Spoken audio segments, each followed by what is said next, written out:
Hello friends, आपके अपने YouTube channel Krishna question fact में आपका स्वागत है। देखिए फ्रेंड्स, बिहार शिक्षक भर्ती 4.0 के लिए हम लोग फ्रेंड्स 1 to 5 और 6 to 8 के लिए ज्योग्राफी की हम लोग प्रैक्टिस कर रहे हैं, जिसमें कि फ्रेंड्स आज हम लोग क्लास 8 की NCERT ज्योग्राफी में चैप्टर नंबर 3 को कंप्लीट करेंगे, जिस चैप्टर का नाम क्या है, कृषि। ठीक है, तो देखिए डेली की तरह हम लोग जिस चैप्टर को कंप्लीट करते हैं, देखिए MCQ हम लोग कैसे करते हैं। तो ये आपका फ्रेंड्स प्रश्न है, और ये प्रश्न जहाँ से बनाया गया होता है उस चीज़ को हम लोग जो है कि हाईलाइट भी कर लेते हैं। ठीक है, तो देखिए सबसे पहले उन प्रश्नों को देख लेते हैं जो आपके एग्ज़ाम में पूछे गए हैं, TRE 1 में, TRE 2 में या TRE 3 में। ठीक है, तो देखिए फ्रेंड्स, ये जो है कि आपका 56 नंबर का प्रश्न आपके स्क्रीन पे दिखाई दे रहा होगा। और ये देखिए कहाँ पर पूछा गया है, तो TRE 1 में पूछा गया है, PRT में 1 to 5 में। ठीक है, देखिए स्थानांतरणशील कृषि के स्थानीय नाम और संबंधित देश का सही युग्म कौन सा है, ये जो है कि हमें बताना है। ठीक है, तो देखिए फ्रेंड्स, ये जो है कि स्थानांतरणशील कृषि में जो है कि आपका यहाँ पर देखिए चेना कहाँ का है, तो चेना फ्रेंड्स ये जो है कि आपका बांग्लादेश में नहीं है। ये चेना जो है कि स्थानांतरणशील कृषि ये किस देश की है, तो ये है फ्रेंड्स आपकी श्रीलंका की। ठीक है, ये है आपकी कहाँ की, तो श्रीलंका की है। और यहाँ पर फ्रेंड्स देखिएगा मिल्पा कहाँ की है, तो मिल्पा, और ये देखिए इसमें सही युग्म पूछा गया है, तो लद्दाख जो है कि ये मलेशिया की है। ये इसमें फाइनल आंसर की में राइट आंसर है ऑप्शन नंबर सी। देखिए चेना श्रीलंका की है, और मिल्पा कहाँ की है, तो मिल्पा फ्रेंड्स देखिएगा ये मेक्सिको की है। ये आपके क्लास 8th की जियोग्राफी में ये जो है कि आपका दिया गया है चैप्टर नंबर 3 में, जिसका नाम है कृषि, और उसी चैप्टर के सभी MCQs को हम लोग कंप्लीट करेंगे। ठीक है, तो यहाँ पर फ्रेंड्स ये प्रश्न आपका पूछा गया था। और देखिए एक और प्रश्न है, निम्नलिखित में से कौन सी उड़ीसा की स्थानांतरणशील कृषि है, तो उड़ीसा की जो है कि स्थानांतरणशील जो है कि कृषि फ्रेंड्स पोंडू है। यहाँ पर पोंडू है और यही पूछा गया है, तो ऑप्शन नंबर फ्रेंड्स यहाँ से जो है कि ए बिल्कुल राइट आंसर हो जाएगा। तो ये दो प्रश्न आपके जो है कि पूछे गए हैं, बहुत ही महत्वपूर्ण चैप्टर है फ्रेंड्स, आपके एग्ज़ाम में इससे ज़रूर प्रश्न बनता है। ठीक है, और ये व्यवहार ये कहाँ का है, तो ये मध्य प्रदेश की स्थानांतरणशील कृषि है। ठीक है, मध्य प्रदेश की ये जो है कि आपकी स्थानांतरणशील कृषि है। अब आइए फ्रेंड्स, एक तरफ से हम लोग जो है कि इस चैप्टर में जितने प्रश्न महत्वपूर्ण हैं उन सभी प्रश्नों को हम लोग करते हैं। देखिए यहाँ पे पहला प्रश्न, पीसी कल्चर किससे संबंधित है? क्या रेशम उत्पादन से पीसी कल्चर संबंधित है, या मत्स्य पालन से, या अंगूर की खेती से, या उपर्युक्त में से एक से अधिक, या उपर्युक्त में से कोई नहीं? तो देखिए फ्रेंड्स, ये जो आपकी पीसी कल्चर है ये आपके जो है कि मत्स्य पालन से संबंधित है। पीसी कल्चर के अंतर्गत जो है कि मत्स्य पालन किया जाता है। ऑप्शन नंबर फ्रेंड्स यहाँ से जो है कि बी बिल्कुल राइट आंसर हो जाएगा। और ये चीज़ें आपके इस चैप्टर में दी गई हैं NCERT बुक्स में। देखिए यहाँ से आपके देखिए एग्रीकल्चर हो गया, सेरीकल्चर हो गया, पीसी कल्चर हो गया, वीटी कल्चर और हार्टिकल्चर। तो देखिए फ्रेंड्स, पीसी कल्चर के अंतर्गत देखिए मत्स्य पालन किया जाता है, विशेष रूप से निर्मित तालाबों और पोखरों में मत्स्य पालन। तो पीसी कल्चर मत्स्य पालन से संबंधित है। बात करेंगे विटीकल्चर की, तो अंगूर की खेती से संबंधित है। सेरीकल्चर आपका रेशम उत्पादन से संबंधित है।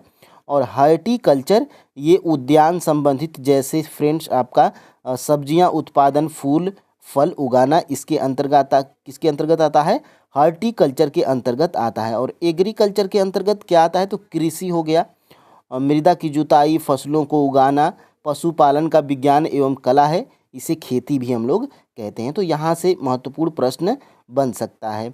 देखिए श्रम और प्रौद्योगिकी के स्तर के आधार पर कृषि किस प्रकार की होती है? तो देखिए श्रम और प्रौद्योगिकी के स्तर के आधार पर जो है कि कृषि आपकी जो है कि दो प्रकार की होती है, निर्वाह कृषि और वाणिज्यिक कृषि। ठीक है, तो ये दोनों राइट आंसर है। तो ये फ्रेंड्स आपका जो है कि राइट आंसर क्या हो जाएगा, उपर्युक्त में से एक से अधिक आपका जो है कि राइट आंसर हो जाएगा। देखिए फ्रेंड्स सभी चैप्टर महत्वपूर्ण हैं। पिछले 2 चैप्टर को आप नहीं देखे हैं, चैप्टर 1 और चैप्टर 2 को, तो प्लेलिस्ट बनाई गई है फ्रेंड्स, उसमें से जाके उन सभी चैप्टर 1 के प्रश्नों को, चैप्टर 2 के प्रश्नों को आप जो है कि देख लीजिए। और यहाँ से देखिएगा श्रम और प्रौद्योगिकी के स्तर के आधार पर कृषि 2 मुख्य प्रकारों में वर्गीकृत की जा सकती है। एक हो गया निर्वाह कृषि और एक हो गया वाणिज्य कृषि। और इन्हीं कृषि के बारे में फ्रेंड्स हमें जो है कि इसमें पढ़ना है।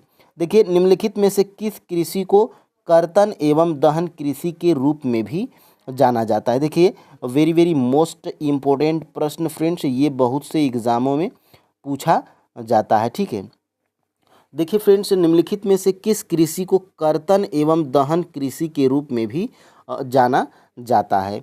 तो देखिए फ्रेंड्स ये जो स्थानांतरी कृषि है, इसको हम लोग कर्तन एवं दहन के नाम से भी जानते हैं। ऑप्शन नंबर जो है कि बी बिल्कुल राइट आंसर हो जाएगा। और यहाँ से इसको जब हम लोग देखेंगे तो देखिए रोका कहाँ की स्थानांतरित कृषि है, ये भी आपका महत्वपूर्ण है। प्रश्न यहाँ से बन रहा है, अभी आपने जो है कि ऊपर देखा था। तो रोका कहाँ की स्थानांतरित कृषि है, तो रोका फ्रेंड्स ये जो है कि ब्राज़ील की स्थानांतरित कृषि है रोका। ठीक है, तो ऑप्शन नंबर फ्रेंड्स यहाँ से जो है कि यहाँ से option number B right answer हो जाएगा। और यहाँ से इसको अगर देखिएगा तो देखिए स्थानांतरित कृषि, स्थानांतरित कृषि में फ्रेंड्स होता क्या है, तो देखिए वृक्षों को काटकर और जलाकर भूखंड को साफ किया जाता है, तब राख को मृदा में मिलाया जाता है। ठीक है, इसमें मक्का, रतालू, आलू, कसावा जैसी फसलों को उगाया जाता है। और महत्वपूर्ण क्या है, अमेजन बेसिन के सघन वन क्षेत्रों, उष्णकटिबंधीय अफ्रीका, दक्षिण एवं पूर्व एशिया, उत्तर पूर्वी भारत के भागों में प्रचलित है। ठीक है, तो अभी आपने जो है कि देखा था। और देखिए यहाँ से स्थानांतरित कृषि को कर्तन एवं दहन कृषि के रूप में भी जाना जाता है। और देखिए रोका कहाँ की प्रसिद्ध जो है कि स्थानांतरित कृषि है, तो ब्राज़ील की है। तो ये फ्रेंड्स आप जो है कि स्क्रीनशॉट ले सकते हैं, महत्वपूर्ण है, यहाँ से प्रश्न आपके एग्जाम में बन सकता है।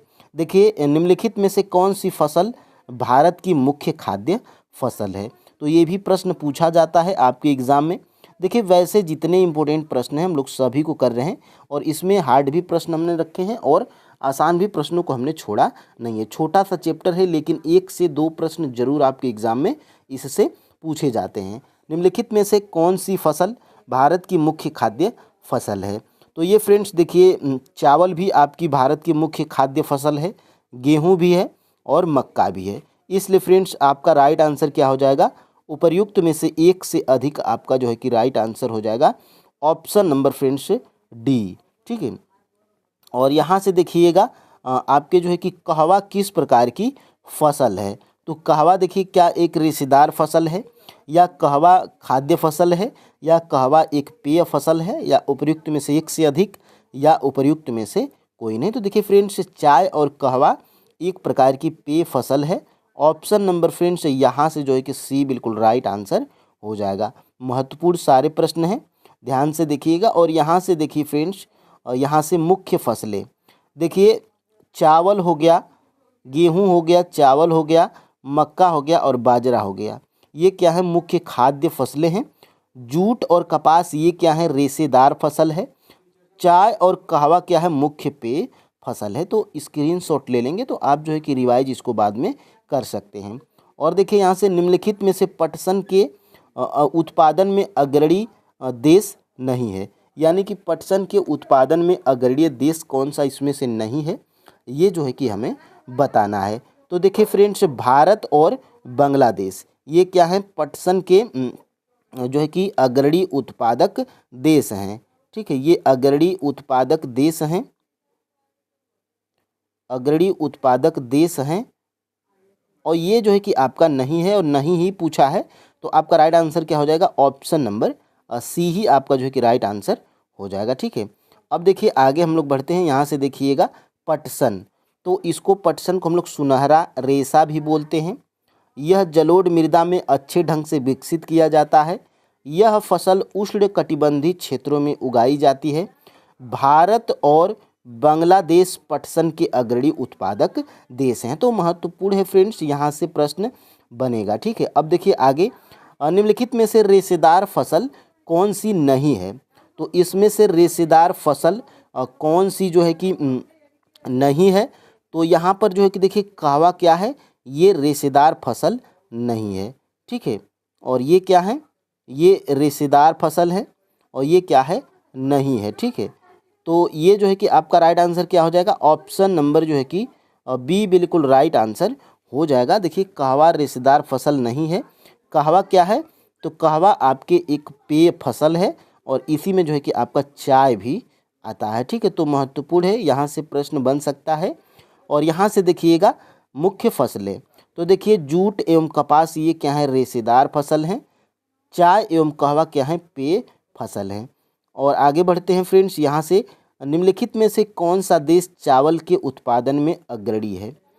यहाँ से कौन सा देश चावल के उत्पादन में जो है कि अग्रणी है, ये प्रश्न आपका पूछा जा रहा है। तो चावल के उत्पादन में सबसे पहले नंबर पे कौन सा है? तो यहाँ पर चीन है। ठीक है, ऑप्शन नंबर जो है कि ए बिल्कुल राइट आंसर हो जाएगा। यहाँ पे सबसे अग्रणी की बात हो रही थी, तो चीन है।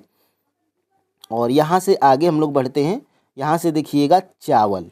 चावल क्या है, यह विश्व की मुख्य खाद्य फसल है। यह उष्णकटिबंधीय और उपोष्णकटिबंधीय प्रदेशों का मुख्य आहार है। चावल के लिए देखिए उच्च तापमान, अधिक आर्द्रता, वर्षा की आवश्यकता होती है। यह फसल देखिए जलोढ़ मृदा एवं जल रोकने की क्षमता वाली सर्वोत्तम मिट्टी में होती है। और देखिए चीन चावल उत्पादन में अग्रणी है। इसके बाद क्रमशः भारत का नंबर है, जापान का, श्रीलंका का और मिस्र का। ठीक है, और देखिए भारत में बात करेंगे तो पश्चिम बंगाल जो है कि सबसे अग्रणी उत्पादक राज्य हमारे, कौन, भारत में पश्चिम बंगाल। ठीक है, अब देखिए आगे हम लोग बढ़ते हैं, कपास को उगाने के लिए किस प्रकार के मृदा की ज़रूरत पड़ती है? तो हमने जो है कि बताया था फ्रेंड्स, पिछले जो प्रैक्टिस हम लोग कर रहे थे कि कपास को उगाने के लिए किस प्रकार की मृदा की ज़रूरत होती है, तो क से कपास और क से काली मिट्टी। तो कपास का जो है कि उत्पादन के लिए सर्वोत्तम मिट्टी आपकी काली मिट्टी मानी जाती है। ऑप्शन नंबर फ्रेंड्स यहाँ से जो है कि सी बिल्कुल राइट आंसर हो जाएगा। अब देखिए आगे हम लोग बढ़ते हैं, देखिए कपास, इसकी वृद्धि के लिए उच्च तापमान, हल्की वर्षा, 200 से 210 दिन की ज़रूरत पड़ती है। चमकीली धूप की आवश्यकता होती है। यह काली और जलोढ़ मृदा में सर्वोत्तम प्रकार से उगती है।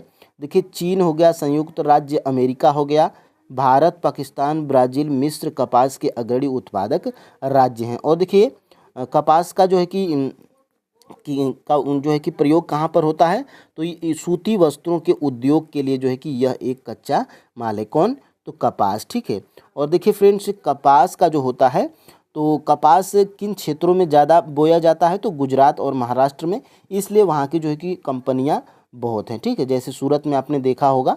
और यहाँ से कॉफ़ी का प्रमुख उत्पादक देश कौन सा है? तो कॉफ़ी का जो है कि प्रमुख उत्पादक देश फ्रेंड्स आपका ब्राज़ील है। ऑप्शन नंबर यहाँ से बी बिल्कुल राइट आंसर हो जाएगा। और यहाँ से अगर आप देखने का प्रयास करिएगा तो देखिए काफ़ी है, इसके लिए गर्म एवं आर्द्र जलवायु और सुअपवाहित दोमट मृदा की आवश्यकता होती है। इस फसल की वृद्धि के लिए पर्वतीय ढाल अधिक उपयुक्त होती है। ब्राज़ील काफ़ी का अग्रणी उत्पादक है। ठीक है, और इसके पश्चात कोलंबिया और भारत भी अग्रणी है। ठीक है, तो ब्राज़ील जो है कि काफ़ी का अग्रणी उत्पादक राज्य है।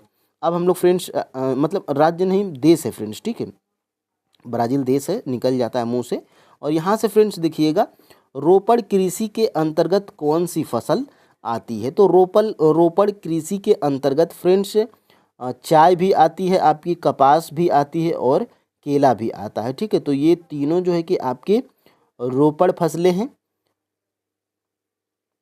रोपड़ फसलें हैं। ठीक है, और फ्रेंड्स यहाँ से देखिएगा आपका उपर्युक्त में से एक से अधिक आपका राइट आंसर हो जाएगा, ऑप्शन नंबर डी। ठीक है, और यहाँ से फ्रेंड्स आगे हम लोग बढ़ते हैं, देखिएगा रोपड़ कृषि, देखिए वाणिज्य कृषि का एक प्रकार है, ये जो है कि वाणिज्य कृषि का ही एक प्रकार है रोपड़ कृषि। ठीक है, चाय, कहवा, काजू, रबड़, केला अथवा कपास की एकल फसल उगाई जाती है। देखिए केले की रोपड़ कृषि, तो केला भी आपका एक रोपड़ कृषि के अंतर्गत आता है। और रोपड़ कृषि में फ्रेंड्स श्रम और पूंजी की अधिक आवश्यकता पड़ती है, ठीक है। और देखिए रोपड़ कृषि के मुख्य क्षेत्र विश्व के उष्णकटिबंधीय प्रदेशों में पाए जाते हैं, जैसे मलेशिया में रबड़ हो गया, ब्राज़ील में कहवा हो गया, और भारत में जो है, भारत और श्रीलंका में कौन हो गया, चाय हो गया। तो फ्रेंड्स देखिए चाय भी एक आपकी रोपड़ कृषि के अंतर्गत आती है। और चाय के बागान किस राज्य में पाए जाते हैं, आपने पिछली क्लास में पढ़ा था, आप कमेंट करके हमें बताइएगा, ठीक है। और यहाँ से देखिए उद्यान कृषि का अर्थ क्या है। तो फ्रेंड्स देखिए उद्यान कृषि का जो है कि अर्थ है फल फूल सब्जी को उगाना, ठीक है। तो आदिम कृषि नहीं होगा, गेहूं भी नहीं होगा, कपास भी नहीं होगा, इसलिए आपका राइट आंसर क्या हो जाएगा, ऑप्शन नंबर यहाँ से जो है कि ई बिल्कुल राइट आंसर हो जाएगा। और उद्यान कृषि का अर्थ क्या है, फल हो गया, सब्जी हो गया, और फल सब्जी और फूलों की खेती करना, ये उद्यान कृषि के अंतर्गत आता है। यही जो है कि उद्यान कृषि का अर्थ है। और देखिए यहाँ पर जो है कि दिया गया है, देखिए हॉर्टिकल्चर के अंतर्गत उद्यान कृषि आता है। और उद्यान कृषि का अर्थ क्या है, वाणिज्यिक उपयोग के लिए सब्जियों, फूलों और फलों को उगाना, ये उद्यान कृषि का अर्थ है, ठीक है। अब देखिए आगे हम लोग बढ़ते हैं। संयुक्त राज्य अमेरिका में एक फॉर्म का आकार कितना होता है। देखिए भारत के फॉर्म का आकार और संयुक्त राज्य अमेरिका के फॉर्म का आकार के बारे में थोड़ा बहुत आपके इस चैप्टर में जो है कि किया गया है वर्णन। देखिए संयुक्त राज्य अमेरिका में एक फॉर्म है, उसका आकार कितना होता है, लगभग तो 250 हेक्टेयर होता है। ऑप्शन नंबर फ्रेंड्स यहाँ से जो है कि बी बिल्कुल राइट आंसर हो जाएगा। और यहाँ से अगर आप देखने का प्रयास करिएगा तो देखिए ये आपके इस चैप्टर में दिया गया है। देखिए ये चैप्टर का नाम क्या है, इस चैप्टर का नाम है कृषि। और इस चैप्टर में ही जो है कि दिया गया है, क्या दिया गया है, देखिए संयुक्त राज्य अमेरिका का एक फॉर्म। देखिए संयुक्त राज्य अमेरिका का एक प्रतिरूपिक फॉर्म का आकार 250 हेक्टेयर होता है। यानी कि संयुक्त राज्य अमेरिका की भारत की अपेक्षा जो संयुक्त राज्य अमेरिका का जो फॉर्म होता है वो काफ़ी बड़ा होता है, ठीक है। और यहाँ से देखिएगा भारत का भी फॉर्म का दिया गया है, यहाँ पे भारत का एक फॉर्म देखिए इसका भी इसमें वर्णन किया गया है। उत्तर प्रदेश के गाजीपुर जिले में आदिलाबाद एक छोटा सा गांव है। मुन्ना लाल इस गांव का एक छोटा किसान है जिसके पास लगभग 1.5 हेक्टेयर का एक फॉर्म है। तो देखिए वहाँ पे 250 हेक्टेयर और 1.5 हेक्टेयर में काफ़ी का अंतर है। तो दोनों के बारे में आपने जो है कि जान लिया। और यहाँ से फ्रेंड्स आगे हम लोग बढ़ते हैं। स्थानांतरित कृषि और चालवासी पशुचारण किस प्रकार के कृषि के अंतर्गत आते हैं। तो ये भी महत्वपूर्ण प्रश्न है, आपके एग्ज़ाम में बन सकता है कि स्थानांतरित कृषि और चालवासी और पशुचारण किस प्रकार के कृषि के अंतर्गत आते हैं। तो ये फ्रेंड्स आपके वाणिज्यिक कृषि के अंतर्गत नहीं आते हैं, मिश्र कृषि के अंतर्गत नहीं आते हैं, आपके आदिम निर्वाह कृषि के अंतर्गत आते हैं। ऑप्शन नंबर यहाँ पर जो है कि सी बिल्कुल राइट आंसर हो जाएगा। और यहाँ से अगर आप इसको देखने का प्रयास करिएगा, देखिए आदिम निर्वाह कृषि, स्थानांतरित कृषि और चालवासी पशुचारण शामिल हैं। और इन दोनों के बारे में भी अगर यहाँ पे देखने का प्रयास करिएगा तो देखिए स्थानांतरित कृषि, इसके बारे में आपको जो है कि अभी आपने ऊपर जो है कि पढ़ चुके हैं। और देखिए स्थानांतरित कृषि को कर्तन दहन कृषि कहते हैं।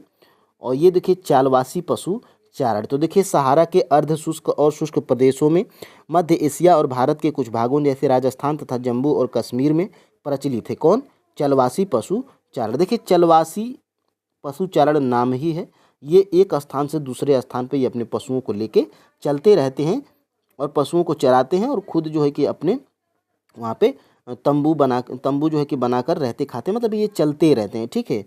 और देखिए ये देखिए पशु चारक मुख्यतः भेड़ हो गया, ऊँट हो गया, मवेशी हो गया, याक हो गया, बकरियाँ पालते हैं। ये पशु चारकों और उनके परिवारों के लिए दूध, मांस, ऊन, खाल और अन्य उत्पादक जो है कि उपलब्ध कराते हैं कौन, तो ये जानवर।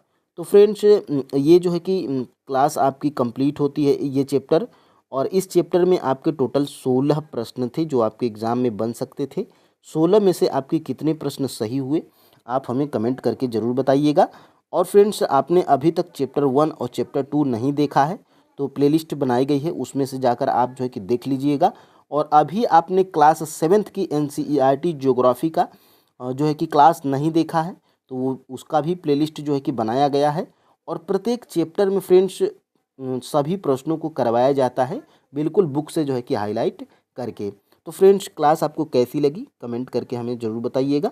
और चैनल पे नए हैं दोस्त तो चैनल को सब्सक्राइब अवश्य करिएगा। तो फ्रेंड्स आज के लिए इतना ही। जय हिंद।